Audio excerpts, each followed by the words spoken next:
الهدف رقم 6 واللي طالب بتوفير المياه نظيفة والصرف الصحي. في هلبة ناس تعاني لأنهم ما يحصلوش على المياه نظيفة والصرف الصحي، وهذا الشيء يهدد حياتنا، بالذات الأطفال اللي يموتوا كل سنة بسبب عدم توفير المياه نظيفة والصرف الصحي، واللي تأثر في مناعتهم الضعيفة.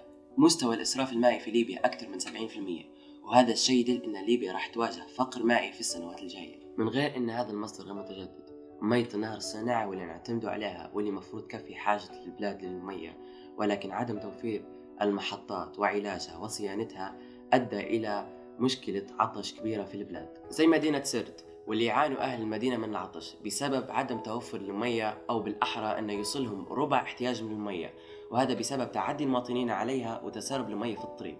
حتى مدينة بنغازي واللي تعاني من خاطر تدفق مياه الصرف الصحي في قنوات المياه، وغيرها من المدن زي مدينة طبرق والبيضاء ومرادة، من غير مشكلة تحلية مياه البحر واللي ولا واحدة من وحداتها 30 يخدموا.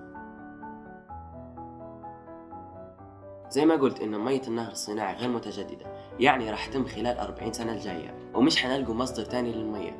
حتى مية البحر ما ندروش نستعملوها للتلوث اللي تتعرض له من خطوط الصرف الصحي اللي تصب فيه. لازم يكون في توازن لاستهلاكنا للمصادر المائية، يعني نعتمد على مية النهر الصناعي اللي موجودة في الجنوب لأهل الوسط والجنوب، ونعتمد على تحلية مياه البحر لتغذية المناطق الساحلية واللي فيها أغلب التمركزات السكانية. لازم نشغل ونصينوا المحطات المتوقفة للحد من حاجتنا للمياه. وأهم حاجة، لازم تغير أسلوبك من ناحية الاستهلاك المائي، يعني ما تكونش اللي تساهم في التلوث المائي وتلوث الكناسة والمواد الكيميائية الخطيرة. ولازم يتم معالجة مياه المجاري لما خاطرها علينا وعلى الموارد البحرية. الهدف 14 الحياة تحت الماء، الحفاظ على البحار والمحيطات واستخدامها على نحو مستدام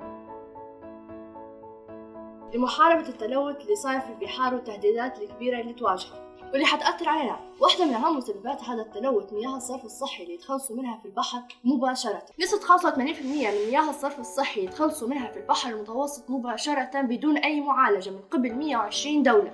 وعندكم علم في الدراسة اللي دارتها الجمعية الليبية لحماية الحياة البحرية أثبتت أن شواطئ طرابلس ملوثة بالكامل. إن البحر قوم، وهذا القوم مش مخلوق عمل، زي ما أنا وإنت مش مخلوقين عمل، فلو استمر هذا الضرر وانقرضوا جميع مخلوقاته حيأثر في عدم اتزان الهرم الغذائي وغيرها من المشاكل اللي حتوصل فينا بشكل خطير. قبل ما ننسى، متخيلين إن كمية البلاستيك اللي يتخلصوا منها في البحر سنويا وصلت 8 مليون طن، واللي تسبب في إرباك حركة الكائنات. وما ننسوش الصيد الجائر، السبب الكبير في انقراض الكائنات البحرية. لازم يكون عندنا إدراك تام بأهمية الحياة البحرية. لازم إعادة تدوير النفايات ونقلل من استخدام البلاستيك.